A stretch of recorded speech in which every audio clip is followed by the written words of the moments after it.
মেলবর্নে match জমে ক্ষীর পুরো। পঞ্চম দিনের খেলা বাকি। ভারত এখনো অবভিয়াসলি অস্ট্রেলিয়া অল আউট হয়নি, অস্ট্রেলিয়াকে আরেকটা উইকেট নিতে হবে আমাদের। ওরা 333 রানে এগিয়ে আছে। আমি অ্যাজিউম করছি খুব বড় অঘটন না ঘটলে লিডটা হয়তো ওরা 340-345-এর মধ্যে হবে। আর আমাদের হয়তো 90 থেকে 92 ওভার আমরা ব্যাট করব। তো চেস করবো কি আমরা? Should we go for it? Well, আমাকে যদি আপনারা জিজ্ঞেস করেন আমি বলবো they will take risk, calculative risk. এরকম নয় যে আল্ট্রা ডিফেন্সিভ হয়ে যাবে ভারতীয় দল, আবার এরকম নয় যে আল্ট্রা অ্যাগ্রেসিভ শটস খেলবে। I think they will take it as it comes. প্রথমে ফার্স্ট টার্গেট হবে I think session by session. Even আমি বলবো আরও ন্যারো ডাউন করে, যদি হাফ অ্যান আওয়ার করে ওরা অ্যাসেস করে সেই মতোভাবে গেম প্ল্যান ডিসাইড হবে। প্রথম টার্গেট হবে অফকোর্স ভারত যখনই ব্যাট করতে নামুক না কেন নিউ বলে উইকেট না খোয়া। কিন্তু এই উইকেটে কিন্তু নিউ বলটা একটা বড় ফ্যাক্টর। আর তবে উইকেটে যেভাবে লো বাউন্স আছে, উইকেটে কিন্তু বল কিন্তু স্লিপ পর্যন্ত অনেক সময় দিকে আমরা ক্যারি করছে না। তো নিউ বলে কিন্তু রান লিক হওয়ারও একটা সম্ভাবনা আছে। তো new ball can be a double edged sword as well.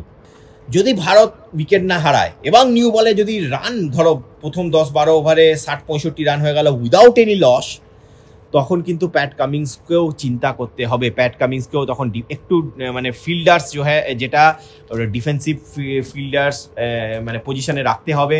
যে বেশি অ্যাট্যাক উনি করতে পারবেন না এবং ভারত কিন্তু তখন নিজেরা একটু এক্সপেরিমেন্ট করতে পারবে। কিন্তু আমরা যদি নিউ বলে অলরেডি 2 উইকেট হারিয়ে ফেলি তখন অবভিয়াসলি আমরা ডিফেন্সিভ মোডে চলে যাব। আর ডিফেন্সিভ মোডে গেলেই কিন্তু অস্ট্রেলিয়ার বোলাররা আমাদের ওপর চড়ে বসবে। ক্যাচিং ফিল্ডার্স অনেক বেশি থাকবে আর অস্ট্রেলিয়ার বোলারদের লাইন অফ অ্যাটাক যেটা হবে সেটা আরও অ্যাটাকিং লাইন হবে। তো আই থিঙ্ক ওদের মাইন্ডসেটও খুব অ্যাটাকিং হবে। আমার মনে হয় যে সেটা হবে না। আমার মনে হয় যেটা হবে সেটা হচ্ছে সেশন বাই সেশন অ্যাপ্রোচ যদি আমরা করতে পারি, আমরা যদি প্রথমে নিউ বলটাকে একটু ভালো করে খেলে তারপর যদি নিজেদের অ্যাসেস করে, এরকম হতে পারে যে আমরা ধরুন 110 for 1 অ্যাট লাঞ্চ, হঠাৎ দেখলেন লাঞ্চের পরে 1 উইকেট পড়লো, তখন বিরাট কোহলি না এসে তখন দেখলেন হয়তো নীতিশ কুমার রেড্ডি বা ঋষভ পান্তকে প্রমোট করা হলো। এরকমও হতে পারে। মানে knowing Gautam Gambhir is capable of doing anything. But আজকে যদি আমার মনে হয় টার্গেটটা একটু বেশি হয়ে গেল। এটা যদি 270-280 থাকতো ডেফিনেটলি ইন্ডিয়ার চেস করার জন্য যেত।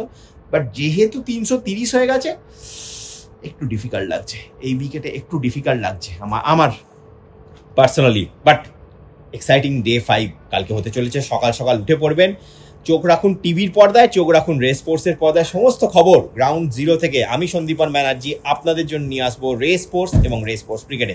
দেখতে থাকুন, সঙ্গে থাকুন।